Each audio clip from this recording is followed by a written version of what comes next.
तो hello hello hello दोस्तों, आप सभी का बहुत बहुत स्वागत है आज की इस वीडियो में। आज जो है हम लोग इलस्ट्रेशन 3 सॉल्व करने वाले हैं। मेरा नाम है आशुतोष भट्ट, आप मुझे जानते हो। अगर आप यहाँ तक पहुंच चुके हो, अगर आप ये वीडियो देख रहे हो, अगर आप ये मुझे पहली बार देख रहे हो तो भैया पीछे जाओ, बहुत सारी वीडियोस पड़ी हुई हैं। पहले उन वीडियोस को भी देख करके फिर यहाँ आओ तो ये कंसेप्ट और अच्छी तरीके से समझ में आएगा। ठीक है। आज हम लोग इलस्ट्रेशन 3 सॉल्व करने वाले हैं। ये आपका एनसीईआरटी की बुक के हिसाब से मैं चल रहा हूँ, पहले ही बता दे रहा हूँ। ठीक है। चलिए, अब जो है आज का ये क्वेश्चन स्टार्ट करते हैं। ठीक है। Prove that the accounting equation is satisfied in all the following transactions of Sita Ram house by preparing the analysis table, also record the transactions in journal. अब दोस्तों, एनालिसिस टेबल बनाने का तो अभी कोई जरूरत नहीं है। मैं बताऊं, ये आपको एग्जाम में भी पूछा नहीं जाएगा कहीं से भी। अभी आपको आश्वासन दे देता हूं, क्योंकि एनालिसिस टेबल बनाने का मतलब है कि आपका बहुत समय चला जाएगा और एग्जाम में ये पूछने का कोई आसार नजर नहीं आता है। तो आई वुड से कि हम लोग इस क्वेश्चन के जनरल सॉल्व कर देते हैं। हाँ, बाकी ये जो आपको ये अकाउंटिंग इक्वेशन के बारे में बता रहा है, ये मैं आपको जरूर समझा दूंगा कि क्या बोलना चाह रहा है। ठीक है। तो पहले क्या है कि पहले इसके जनरल एंट्री सॉल्व कर लेते हैं और फिर आगे का देखा जाएगा। ठीक है। चलो, पहला है business commences with capital of 6 lakh. बहुत बढ़िया। डेट कुछ दी नहीं है, तो सिंपल सिंपल वन डाल देते हैं जो क्वेश्चन का नंबर है। और बोल रहा है कि 6 लाख रुपयों से बिजनेस स्टार्ट किया है। ये बिजनेस स्टार्ट हुआ है, बिजनेस में यानी कि पैसा आया है, कैश आया है। जब कैश आता है तो हम कैश अकाउंट को डेबिट कर देते हैं। और ये दिया है ओनर ने ही। ऑफ कोर्स, अगर बिजनेस कमेंस हो रहा है तो ओनर ने दिया है, यानी कि ये कैपिटल के थ्रू आया है। और ये कितना आया है? 6 लाख रुपए आए हैं।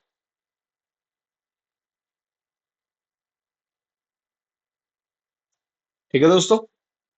Next, 4.5 lakh deposited into a bank account. ठीक है। हमने पिछली क्लास में भी किया था कि भाई बैंक अकाउंट में जब भी पैसे डिपॉजिट होते हैं तो बैंक अकाउंट डेबिट हो जाता है, क्योंकि ये बैंक अकाउंट जो है उसको हम as a real cum personal account मानते हैं। तो अगर आप उसको रियल अकाउंट की तरह ट्रीट कर रहे हो तो व्हाट कम्स इन डेबिट वाला रूल लग जाएगा। अगर पर्सनल अकाउंट की तरह ट्रीट कर रहे हो कि जो जो हमारी फर्म है वो एक पर्सन है, तो उस पर्सन का वो बैंक अकाउंट है, तो वो एक तरीके से रिप्रेजेंटेटिव अकाउंट है। रिप्रेजेंटेटिव पर्सनल अकाउंट है, किसी को रिप्रेजेंट कर रहा है। ठीक है। तो उसको भी अगर हम देखें तो डेबिट द रिसीवर, यानी कि बैंक अकाउंट जो है वो रिसीवर है, उसको मिल रहा है पैसा। तो बैंक अकाउंट को हमेशा डेबिट कर देते हैं जब भी डिपॉजिट हो रहा है बैंक में। So bank account debit. और मैं आपको बता दूं कि मैं हमेशा ट्रेडिशनल अप्रोच को क्यों समझाता हूं, क्योंकि ट्रेडिशनल अप्रोच क्या है ना, बहुत पुरानी है, वो हमेशा से चलती आ रही है। अगर आप चाहो तो मैं मॉडर्न अप्रोच से भी बता देता हूँ, बहुत सिंपल है। बैंक को हम एक एसेट की तरह ट्रीट करते हैं। सिंस बैंक एक एसेट है और यहाँ पर बैंक में डिपॉजिट हो रहा है, यानी बैंक बढ़ रहा है हमारे लिए। और जब बैंक बढ़ रहा है, जब कोई एसेट इंक्रीज होता है तो हम उसको डेबिट कर देते हैं। ठीक है। अच्छा, अभी बैंक में डिपॉजिट किया, कहाँ से किया होगा भाई? अपने कैश अकाउंट से किया होगा। जो हमारे पास कैश है उसी में से बैंक अकाउंट में हम डालेंगे, जो भी डालेंगे तो भाई डाल देते हैं टू कैश अकाउंट। इसको मैंने आपको बताया था क्या कहते हैं भैया, कॉन्ट्रा एंट्री भी कहते हैं, ध्यान रखिएगा। 4.5 लाख रुपया बैंक अकाउंट में आ गया है। अच्छा, तीसरा ट्रांजैक्शन क्या है? तीसरा ट्रांजैक्शन बोल रहा है कि इस 2,30,000 का प्लांट एंड मशीनरी परचेज हुआ है बाई पेइंग 30,000 कैश इमीडिएटली। बड़ा ही बेगैरत इंसान है यार ये, जो भी है। मतलब 2,30,000 की चीज 30,000 रुपया कैश दे करके खरीद रहा है, और इतना चौड़ में बोल रहा है कि भैया इमीडिएटली 30,000 दे दिए। चलो कोई बात नहीं। तीन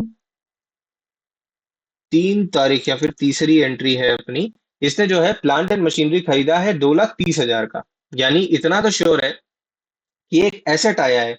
एक एसेट जब बड़ा है तो हम डेबिट कर देते हैं। कौन सा एसेट बड़ा है? Plant and machinery. जो भी एसेट बढ़ता है उसी के नाम का अकाउंट बना देते हैं, यानी कि plant and machinery account D R. ठीक है। Plant and machinery account D R कितने से? 2,30,000 से, क्योंकि 2,30,000 का प्लांट एंड मशीनरी खरीदा है। अच्छा, फिर वो बोल रहा है कि हमने कैश दिया है 30,000। सो टू कैश, क्योंकि कैश हमारे पास से गया, सो टू कैश तो 30,000 आने वाला है। ये बात तो हमको समझ में आ गई कि भाई 30,000 हमारे पास से गया है, तो यहाँ पर कैश अकाउंट भी आ गया 30,000। अब बात आती है कि भाई मेरे यहाँ पर जो बचा हुआ 2 लाख रुपया, उसका क्या करेंगे? अब करना कुछ नहीं है, जिससे खरीदा है ना उसको एज अ क्रेडिटर ट्रीट कर दो, क्योंकि भैया उसको पैसा देना है इन फ्यूचर, वो हमारी लायबिलिटी बनने वाला है। तो हम क्या करेंगे, क्योंकि यहाँ पर दिया नहीं है ना किससे खरीदा है, कुछ नाम दिया होता तो हम उसका नाम जो है वहां पर लिख देते, पर जब नाम नहीं दिया है तो हम सिर्फ सिर्फ क्रेडिटर लिख देंगे। करेंगे क्या, टू क्रेडिटर अकाउंट 2 लाख रुपया। 2 लाख का हिसाब यहाँ पर आ गया। ठीक है। मैं अपना कैमरा फिर से मूव कर देता हूँ ताकि आपको परेशानी ना हो, आपको सब कुछ दिखे। चल, बढ़िया। ये आ गया आपका प्लांट एंड मशीनरी की एंट्री खरीदने की। ठीक। चौथी एंट्री की ओर बढ़ते हैं। चौथी एंट्री बोल रही है purchase goods worth 40,000 for cash and 45,000 on account. कोई दिक्कत की बात नहीं है भाई मेरे। जब हमने जब जब हमने प्लांट एंड मशीनरी भी इस तरीके से खरीदा है, तो हम भैया गुड्स को भी, अपने स्टॉक को भी इसी तरीके से खरीद सकते हैं, कोई बहुत बड़ी बात नहीं है हमारे लिए। तो हम चौथी एंट्री करते हैं, और चौथी एंट्री में हम क्या करेंगे, हमने गुड्स खरीदे हैं, यानी कि यहाँ पर कौन सा अकाउंट अफेक्ट हो रहा है, purchases account. Purchases account DR, क्योंकि गुड्स आ रहे हैं हमारी फर्म में, जब गुड्स आ रहे हैं तो परचेजेज अकाउंट डीआर हो जाएगा। अच्छा, फिर उसने जो है कुछ ना कुछ कैश में दिया, सो टू कैश अकाउंट तो आना ही आना है, और उसने कुछ कुछ जो है ऑन अकाउंट है, यानी कि क्रेडिटर के नाम पर है। ठीक। अच्छा, देख लेते हैं कितना कितना है। इसने जो है गुड्स को परचेज किया है worth 40,000 for cash, 45,000 on account, यानी इन टोटल 85,000 का इसने सामान खरीदा है। तो भैया 85,000 रुपया तो डेबिट हो गया परचेज के नाम पे, जिसमें से कि इसने बोला कि इसने 40,000 रुपया कैश पे खरीदा है, तो कैश के सामने जो है 40,000 रुपया आ जाएगा। इसने जो 40,000 रुपया दिया था, और क्रेडिटर के सामने जो ऑन अकाउंट इसने खरीदा है वो है 45,000 रुपीज का, तो क्रेडिटर के सामने हम लोग 45,000 रुपया लिख देंगे। ठीक है। और अगर आप ध्यान से देखते चलो ना, तो डेबिट साइड और क्रेडिट साइड मिल रही है, मतलब वो बैलेंस कर जा रही है हर एक एंट्री में। कैश और कैपिटल देखो तो 6 लाख 6 लाख मिल जा रहा है। अगर बैंक और कैश देखो तो 4,50,000 4,50,000 मिल जा रहा है। प्लांट एंड मशीनरी भी देखो तो डेबिट साइड में 2,30,000 है, क्रेडिट साइड का भी अगर टोटल करें तो 2,30,000 ही आ रहा है। और सिमिलरली अगर परचेज अकाउंट को देखा जाए, तो परचेज अकाउंट में भी अगर यहाँ 85,000 है डेबिट साइड में, तो इधर भी मिलाएंगे तो 85,000 ही आएगा। इसी को ड्यूअल एक्सपेक्ट कंसेप्ट भी कहते हैं। इसी को एक तरीके से ड्यूअल एक्सपेक्ट कंसेप्ट कहा जाता है। ठीक है दोस्तों। चलिए, बढ़िया। अब आते हैं भैया पांचवी एंट्री की तरफ। पांचवी एंट्री क्या कह रही है, paid cheque of ₹2 lakh to the supplier for plant and machinery. बढ़िया। अब यहां पर वो जो क्रेडिटर था ना, जिससे हमने प्लांट एंड मशीनरी खरीदी थी, उसको 2 लाख रुपया वापस कर रहे हैं। सिंपल सी बात। देखो यहाँ नाम बताया नहीं भाई, जब नाम नहीं बताया तो हम क्या करते हैं कि यहाँ पर इस क्रेडिटर को सिंबल दे दे रहे हैं, क्रेडिटर 1, क्रेडिटर 2। क्रेडिटर 1 से हमने प्लांट एंड मशीनरी खरीदी, क्रेडिटर 2 से हमने परचेजेस किया गुड्स का, स्टॉक का। ठीक है। दो नाम दे देते हैं क्योंकि नाम नहीं पता अब हमको। और अगले ही में ये बोल रहा है कि हमने चेक से 2 लाख रुपया उस सप्लायर को दे दिया, जिससे हमने प्लांट एंड मशीनरी खरीदी थी। मतलब कि ये जो क्रेडिटर है भैया, इस क्रेडिटर को पैसा मिलने वाला है। ये जो हमारा क्रेडिटर 1 है ना, इस क्रेडिटर 1 को पैसा मिलने वाला है। जब इस क्रेडिटर 1 को पैसा मिलने वाला है, तो ये क्रेडिटर 1 अकाउंट डेबिट हो जाएगा। कायदे से वहां अकाउंट लिखना नहीं चाहिए क्योंकि वो पर्सनल है, पर्सनल अकाउंट है। बट अभी नाम नहीं यूज कर रहे तो मैं अकाउंट लिख दे रहा हूँ, कोई दिक्कत की बात नहीं। तो क्रेडिटर 1 अकाउंट DR 2, क्या हम लोग उसको रोकड़ा दे रहे हैं कि चेक दे रहे हैं? भाई रोकड़ा तो दे नहीं रहे, चेक दे रहे हैं। जब चेक दे रहे हैं तो हमारे बैंक से कटेगा पैसा। जब पैसा बैंक से कटने वाला है तो क्या हम यहाँ कैश लिखेंगे? अरे नहीं बुड़बक, यहाँ बैंक लिखेंगे, यहाँ बैंक अकाउंट लिखेंगे। ठीक है। कितना पैसा दिया हमने उसको, 2 लाख रुपया। अरे जब 2 लाख रुपया उधार था, तो 3 लाख रुपए थोड़े ना देंगे, 2 लाख ना देंगे। हाँ, तो 2 लाख रुपया हमने उसको दे दिया। ठीक है। चलो, छठे नंबर का क्वेश्चन देखते हैं। छठे नंबर का एंट्री बताता है कि 70,000 cash sales of goods costing 50,000। भैया जो गुड्स हमने खरीदा था 50,000 में, उसको हमने बेच दिया है 70,000 में।